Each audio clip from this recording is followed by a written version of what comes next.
प्रश्न नंबर 4, नीचे दिए गए व्यवहारों पर से श्री सुरेश की बही में खरीद बही तैयार कीजिए।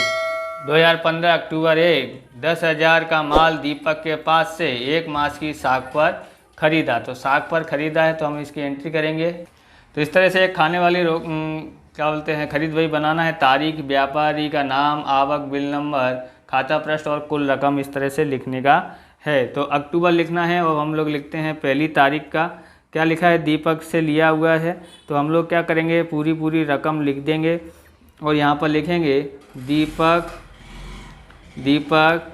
खाता, बराबर। आवक बिल नंबर नहीं है, खाता प्रश्न नंबर नहीं है और हम 10,000 का पूरा एंट्री कर देते हैं। तीसरा एंट्री है तो देखोगे आप 20,000 का माल सरदार स्टोर में से 10% व्यापारी भट्टा से खरीदा, बिल नंबर 116 दिया गया है। तो हम लोग 10% 20,000 में -10% करके दबाते हैं तो हमारे पास 18,000 आ जाता है। यहाँ लिखेंगे 3 तारीख, यहाँ लिखते हैं 3 तारीख और यह 3 तारीख में लिखेंगे क्या लिखेंगे हम लोग, सरदार स्टोर्स खाता, सरदार स्टोर्स खाता, बिल नंबर है 116 लिख देंगे और यहाँ खाता प्रश्न नंबर नहीं है तो हमने 20,000 का 10% डिस्काउंट काटा तो हमारे पास 18,000 आ जाता है। नेक्स्ट एंट्री देखते हैं। तो 7 तारीख का व्यवहार देखते हैं। तो वहाँ लिखा है 18,000 का माल पंकज के पास से नगद खरीदा। अगर इस तो 7 अक्टूबर का जो दिया गया है नगद खरीदी की है, इसलिए रोकड़ बही में हम उसको लिखेंगे क्योंकि नगद खरीदा है तो इसको रोकड़ बही में लिखेंगे। अब हम 15 तारीख का देखते हैं। राजेश को 20,000 का माल 10% व्यापारी भट्टा से बेचने का आदेश दिया। तो ये जो गैर आर्थिक व्यवहार है, आदेश दिया है तो गैर आर्थिक व्यवहार है जिसका लेखा हम नहीं कहीं भी करेंगे नहीं। अब 20 तारीख का देखते हैं। 16,000 का फर्नीचर व्यास फर्नीचर मार्ट में से 1 मास की साख पर खरीदा। तो यह संपत्ति की खरीदी होने से इसको मुख्य रोम नामचा में लिखा जाएगा। 24 तारीख का 21 तारीख का देखते हैं। 21 तारीख का हमारा लिखा है राजेश के आदेश अनुसार माल भेज दिया गया। तो रेलवे नूर 1,000 जोड़ करके बिल नंबर 350 भेज दिया गया है। तो हम लोग यहाँ लिखेंगे 21 तारीख का, तो ये लिखेंगे राजेश खाता।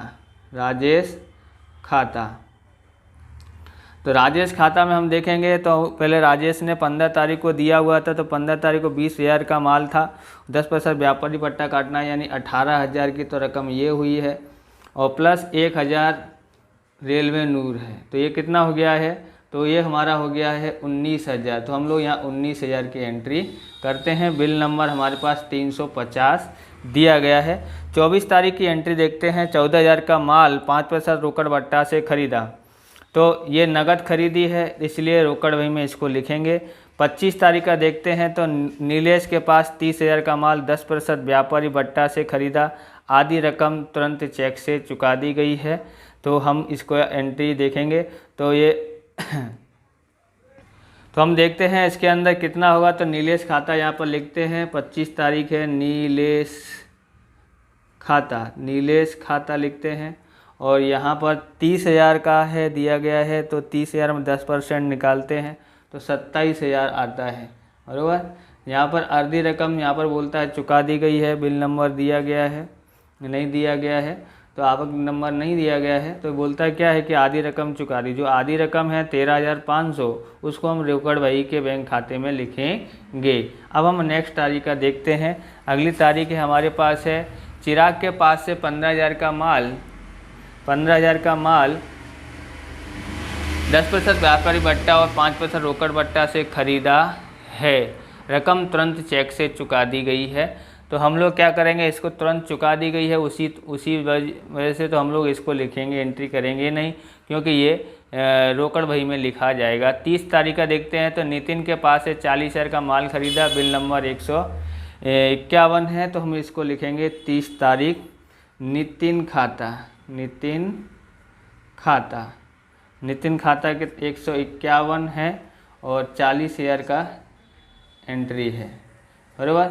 इस तरह से यहाँ पर लिखते हैं। अब इसका टोटल मारते हैं तो हमारे पास इसका टोटल आ जाता है 1,14,000 इसका टोटल आ जाता है। कुल उधार खरीदी हुई है।